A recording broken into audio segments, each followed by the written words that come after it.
Assalamualaikum Ibu. Waalaikumsalam warahmatullahi wabarakatuh. Gimana kabarnya? Alhamdulillah baik, Nisa. Mohon maaf Ibu ya mengganggu. Silakan Bapak.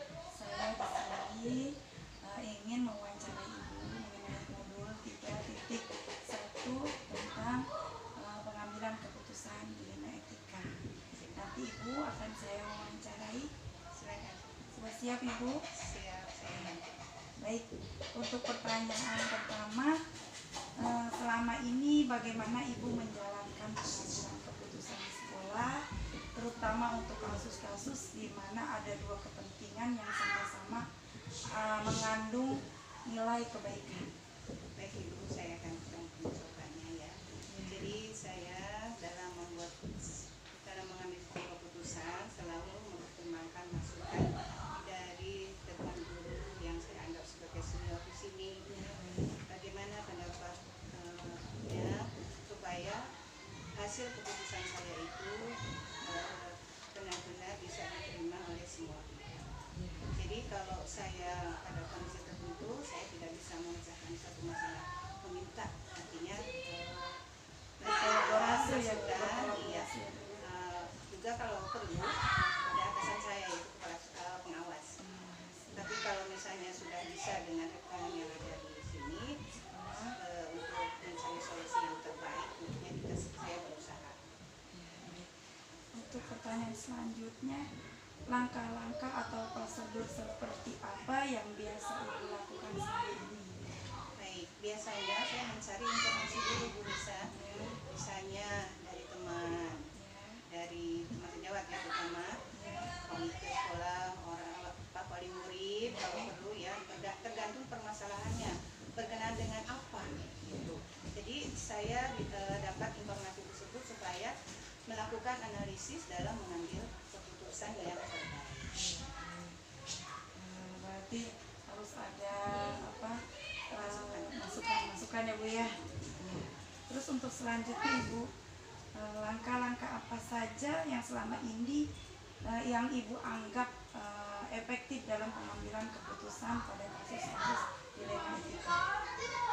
Ya, saya berusaha untuk sebuah keputusan yang diambil itu saya anggap efektif bila masalah yang diselesaikan itu bisa berjalan secara objektif, tidak memihak. Artinya dapat diselesaikan secara bijaksana tanpa menyakiti perasaan salah satu pihak. Jadi baik itu guru dengan teman-teman sejawat ataupun guru dengan orang tua siswa, dan guru juga dengan siswa itu sendiri. Terus untuk pertanyaan selanjutnya, hal-hal apa saja yang selama ini merupakan tantangan dalam pengambilan keputusan pada kasus-kasus dilema etika tersebut?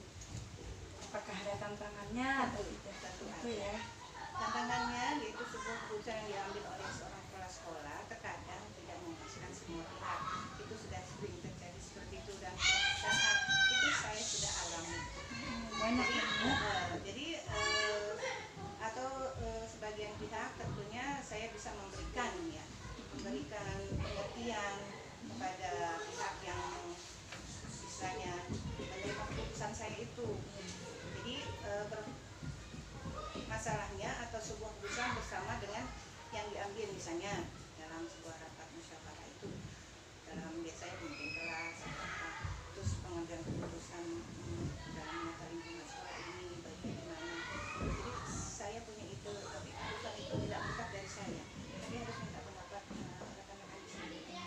Dan ada yang misalnya merasa keberatan itu, saya pun harus kembali memberikan penjelasan.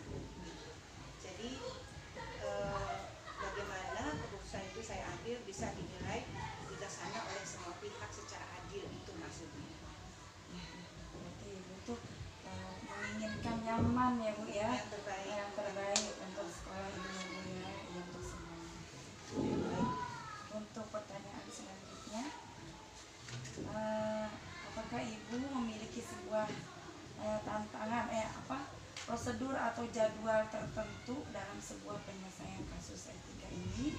Terus apakah Ibu langsung menyelesaikannya pada saat itu atau memiliki jadwal untuk menyelesaikannya? Nah, bentuk prosedurnya seperti apa kalau misalkan ibu memiliki jadwal seperti itu? Di sini ada yang misalnya mendadak spontan, ada yang harus terstruktur, jadinya ada yang Berarti ada kasus-kasus ringan, ada kasus-kasus berat ya Bu Nah, ya? kalau misalnya melakukan penjadwalan dalam menyelesaikan satu kasus norma etika Ya. dengan memanggil secara bergantian atau yang bersangkutan, kemudian dapat jalan penyelesaiannya, Ya. saya akan menemukan kedua pihak yang bermasalah. Ya, jadinya menyelesaikan permasalahan tersebut secara baik-baik dan bijaksana. Jadi harus, kalau misalnya nggak selesai dalam satu waktu, Itu ini juga lainnya tidak selesai. harus beberapa tahap harus sudah selesai. Nah, itu harus dijadwal tentunya. Butuhkan waktu. Butuhkan waktu, iya. Nah, kasus yang ringan yang bisa diselesaikan hari itu Itu juga bisa hari selesai. itu bisa Kalau yang selesai. tidak selesai tentunya harus butuh waktu dan harus